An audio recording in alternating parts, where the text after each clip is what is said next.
knowledge, discovery, and pop culture around the world of pizza. Museum of Pizza has various immersible, Instagrammable displays, like a pizza beach, a room with fake dripping cheese hanging from the ceiling, even a pizza parlor where you can eat. It's open through November 18th. That's our time for now. News 3 at 5 starts right after this.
Right now at 5, we're learning more about the Madison man charged for attempting to buy radioactive material with the intent to cause death. The FBI is investigating after more suspected explosive devices are sent to public figures and have been intercepted. And just 12 days until the election, what Wisconsin candidates for U.S. Senate are saying on the topic of immigration.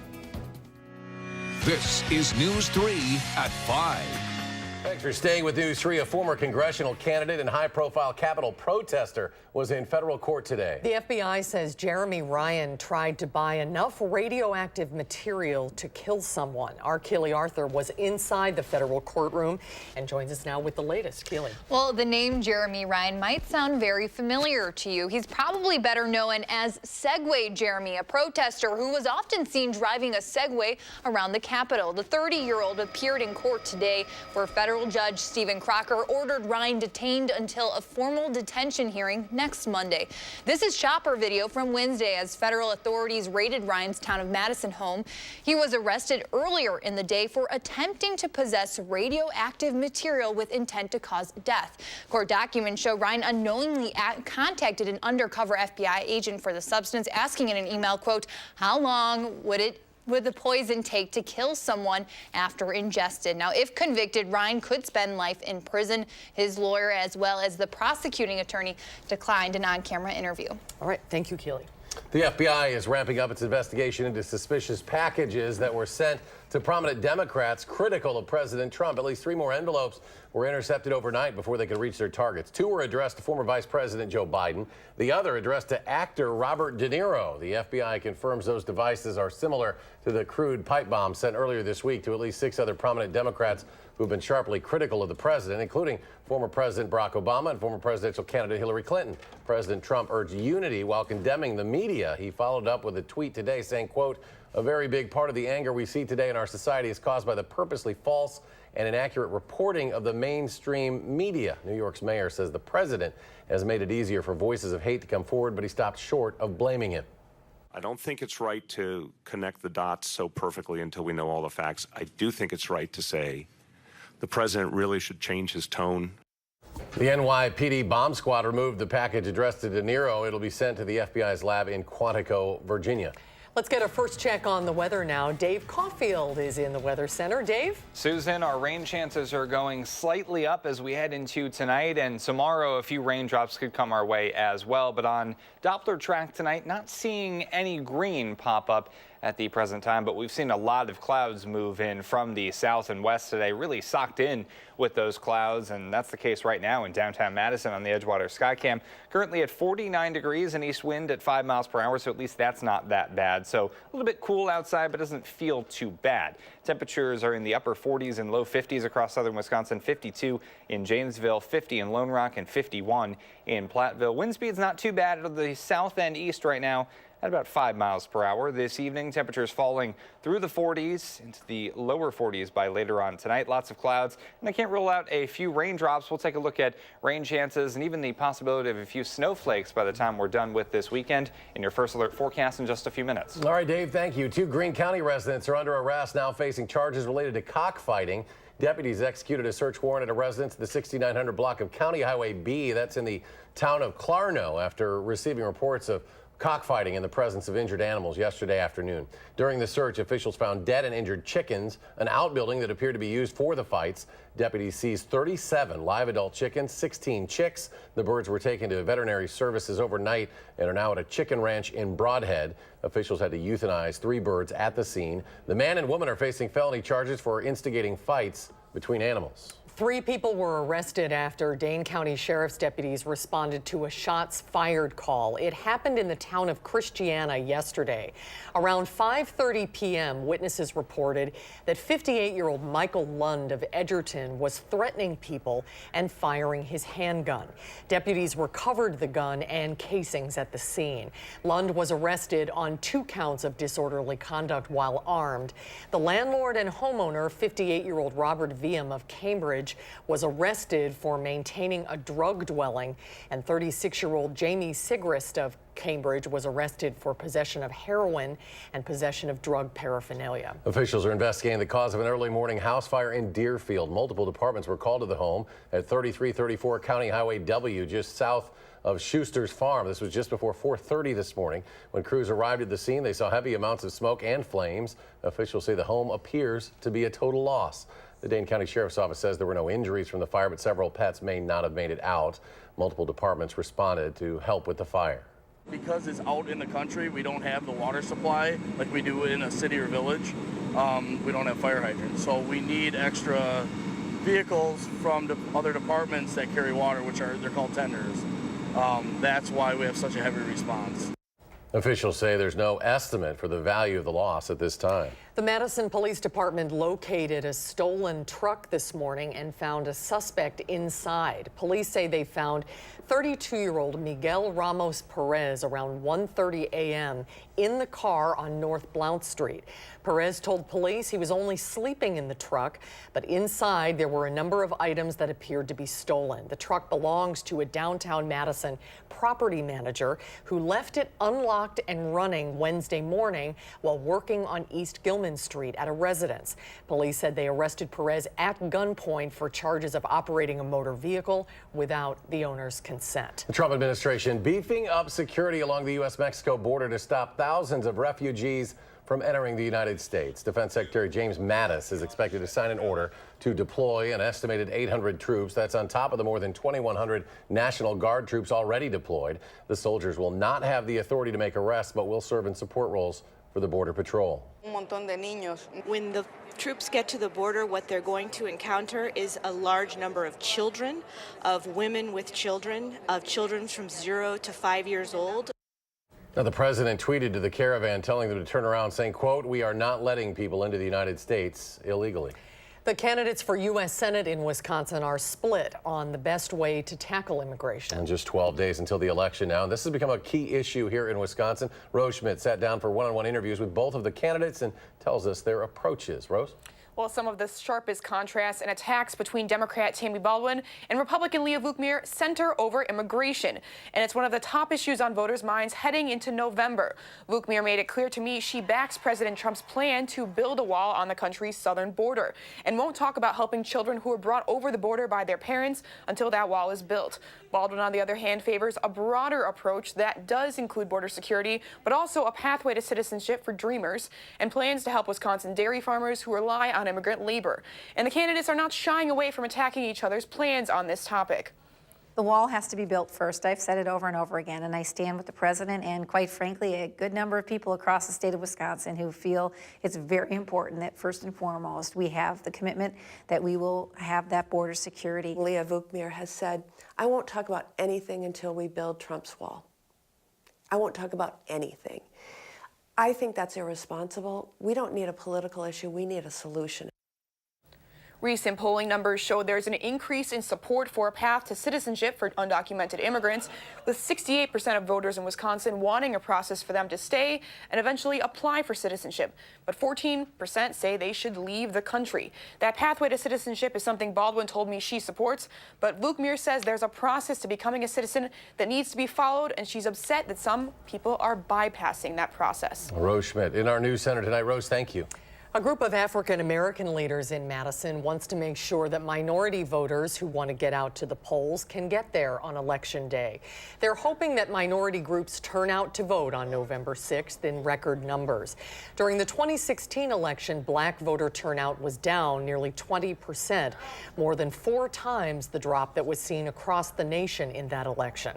This time around, black leaders are hoping to change that, energizing voters of all ages, giving them rides to the polls and registering them to vote.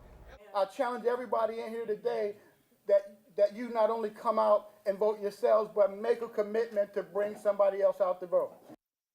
Again, Election Day is Tuesday, November 6th. For the second time in 2 days, a $1 million lottery ticket has been sold in the Madison area. The Wisconsin Lottery says there was a $1 million winner in last night's Powerball drawing. It was sold at this Pick and Save location on Shopko Drive in Madison on the east side. Wisconsin was one of 7 states to see a $1 million winner. You always hope that you'll sell the winning ticket, or better yet, buy the winning ticket, but you know, it doesn't always happen, so it's kind of fun. We got to share in our huddle this morning with all the employees that we sold the $1 million ticket here, so told everybody to check their tickets. Now, there were no jackpot winners in last night's drawing, meaning the estimated value for the next Powerball drawing on Saturday will reach $750 million. On Tuesday, the $1 million Mega Millions ticket that was sold locally was done so at the Quick Trip on Springdale Street in Mount Horeb. There's more to come tonight at 5 when we come back. A reality check on the candidates for Wisconsin Attorney General. And on Wall Street, the Dow cranks out a 401-point comeback on this Thursday. The Nasdaq added more than 200, while the S&P's 6-day losing streak came to an end with a nearly 50-point gain. We'll be right back.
In dueling ads, the candidates for Wisconsin Attorney General are talking about a couple of issues that you may not have heard about. Yeah, political reporter Jessica Arp has what you need to know about coins and kits. It's tonight's reality check. Who can resist a prop in a political ad? Attorney General challenger Josh Kaul started with 2, and incumbent Brad Schimmel continued the theme. This is a commemorative coin, and this is a rape kit. This is a real award given to law enforcement heroes who help keep us safe.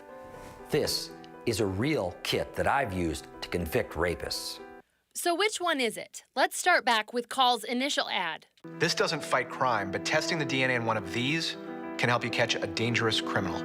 So why did Brad Schimmel spend thousands of taxpayer dollars on commemorative coins while over 4,000 rape kits went untested for more than 2 years? This needs clarification. First, about the coins. Schimmel's office told the Milwaukee Journal-Sentinel in 2017 that his office purchased the so-called challenge coins as a token of recognition for law enforcement. They cost taxpayers $10,000, and they had an acronym inscribed, KAED, or kicking ass every day. The rape kit issue goes back to July 2015 when a USA Today investigation revealed some 6,000 rape kits in Wisconsin were untested. DOJ determined that some 4,000 of them would be tested, and in September 2015, Schimmel got a $4 million federal grant to start testing. 2 years later, in February 2017, Schimmel's office said only 9 of the tests had been completed. By May 2017, just more than 60. His office ultimately said they found more labs to speed up testing. Here's where we turn to Schimmel's ad. I'm a real prosecutor who convicts rapists and eliminated the rape kit backlog. This also needs clarification. Schimmel announced in September of this year that testing was completed on more than 4,000 sexual assault cases, with only 5 needing additional testing. More than 2,000 were not designated for testing by DOJ. I'm Jessica Arp with this News 3 Reality Check. And if you have an idea for a reality check, send it to us, realitycheck@channel3000.com. Saudi Arabia is stepping forward with new information about the death of U.S. resident Jamal Khashoggi. The Saudi foreign minister tweeted today that it has received new evidence from Turkish officials that indicates Khashoggi's death was premeditated. Previously, the Saudi kingdom has been saying that Khashoggi died during a fist fight. The Washington Post reports CIA Director Gina Haspel has listened to an audio tape that, according to Turkey's government, recorded Khashoggi's murder inside the Saudi consulate in Istanbul. The Saudi Crown Prince continues to call Khashoggi's death a heinous crime and has denied having any knowledge of the mission to kill him. All right, we go to the backyard patio now. The latest on our forecast with meteorologist Dave Caulfield. Dave? A little bit chilly, Eric and Susan, outside right now, and we can thank the clouds for making that possible. They've been around for basically all day across southern Wisconsin, but before we got the clouds this morning, just a absolutely fantastic sunrise shot.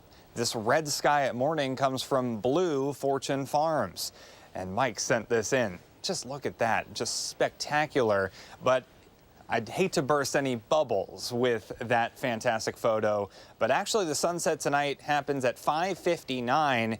If you're looking for a sunset to happen after 6 p.m., we're going to have to wait until next March. That's crazy to think about. Winter is truly right around the corner, and those shorter days and longer nights are ahead of us. We did have a bit of a short sunshine activity today, but really not too much getting through the clouds, and we can see that on our time lapse of the Edgewater Skycam. Right now, still socked in with the clouds, and the almanac for today, high of 50, so just exactly 5 degrees below normal. Temperatures are in the low 50s and upper 40s across southern Wisconsin, which is about where we were at this time yesterday, so not too much of a change, maybe a little bit cooler in some spots. Doppler track has remained quiet even with the clouds, but over the next few days, those clouds could be a little bit more productive, producing some slight shower chances for Friday and Saturday, and better shower chances, at least to start on Sunday. Wind speeds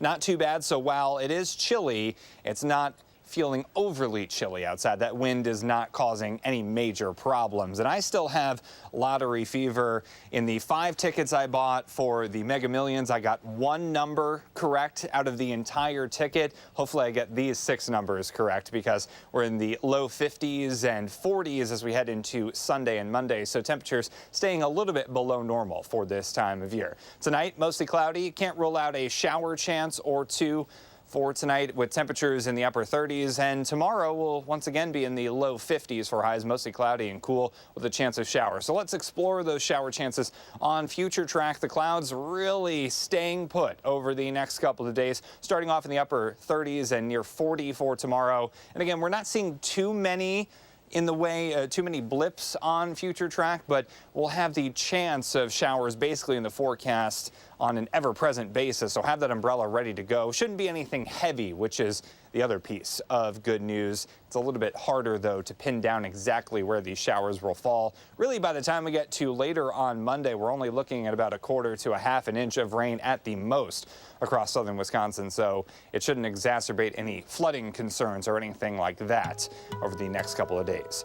Your 7-day forecast showing dry weather on Monday, some more showers for Tuesday, especially late. But by the time we get into the meat of Halloween, I do think things are looking dry, and that includes into Thursday. Some more showers of the rain and snow variety possible by the start of next weekend. So let's take a look at your first alert traffic update. We're taking a look at the interstate right at the Columbia-Sauk County line. Not looking at any problems there. On the Beltline, we are noticing those normal delays for this time and seeing a few brake lights as far back as Monona Drive and into the Fish Hatchery Road area and closer to Seminole Highway eastbound. Here are your drive times. Verona Road to John Nolan, that's 13 minutes, an average speed of around 20 miles per hour eastbound. Some other routes in and around Madison. Middleton westbound to Sauk City on Highway 12, that's 18 minutes, so that's looking good with an average speed of around 55 miles per hour. When I was putting together this forecast, Eric and Susan, it was tough not to shed a couple of tears with that sunset graphic. It's really looking like the days are getting shorter, the nights are getting longer, and I'm getting more sad. And we know how emotional you get, Dave, when you're doing your forecast. So emotional. Now, we don't fall back this weekend, right? It's next weekend. No, it is next week, and I guess that will help a little bit, maybe. I don't know. All right. Hang in there. All right, thanks, Dave. Thanks, Dave. Ahead on News 3 at 5, how one program at a California prison is helping inmates get back on their feet. That's when we come back.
A California nursery is growing more than just plants. It's also helping former prison inmates grow better lives. Chris Martinez shows us how the organization is helping men and women get a second chance. Gardening is more than just a hobby for Anthony Forrest. It changed his life. Fresh kale.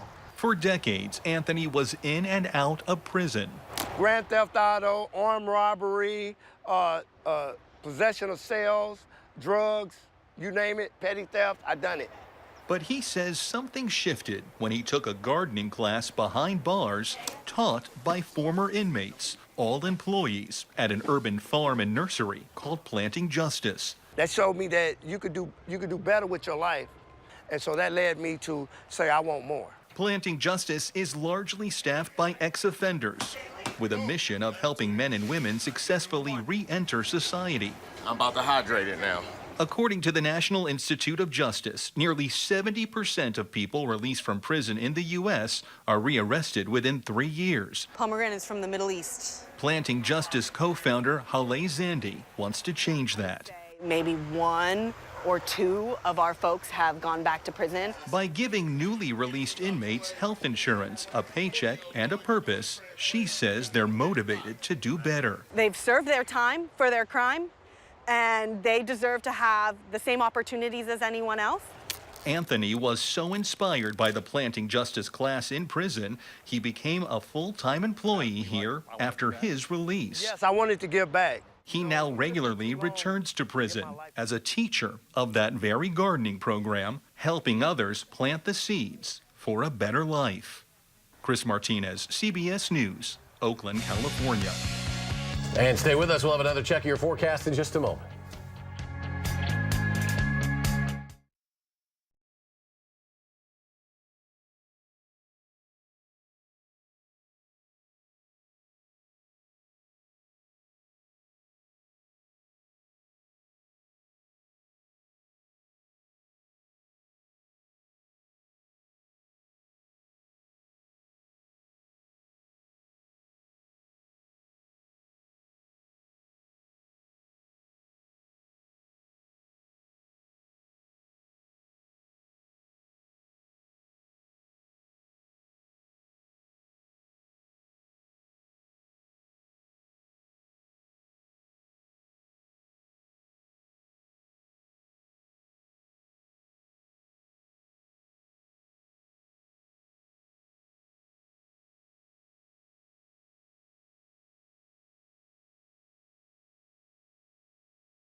Tonight on the CBS Evening News, as the list of suspicious packages sent to prominent Trump critics grows to 10, it looks like investigators are focusing on Florida as they look for a suspect.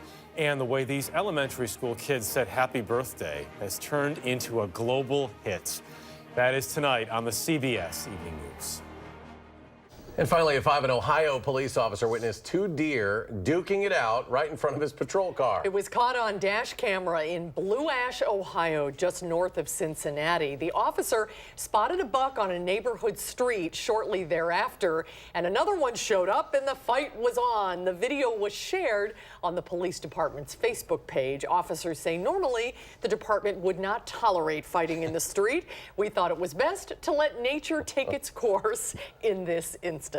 That is something to see. Dave Caulfield rejoins us as we take one final check of the forecast. Yeah, I like to say the buck usually stops here with this forecast, but today and the next couple of days, a little bit chilly outside. Temperatures will fall through the 40s into the upper 30s by tomorrow morning. We'll see plenty of clouds once again tomorrow and maybe a few showers at times, so have that umbrella with you. Temperatures in the low 50s for highs, and then we take a look at that 7-day forecast. We're staying in the 40s and 50s. Does look like right now the chances for some snowflakes are well north of Madison by the time we get to Sunday. All right, Dave, thank you very much. Thanks for joining us for News 3 at 5. We're back in 30 minutes for News 3 at 6. The CBS Evening News coming your way next, live from New York. Stay tuned.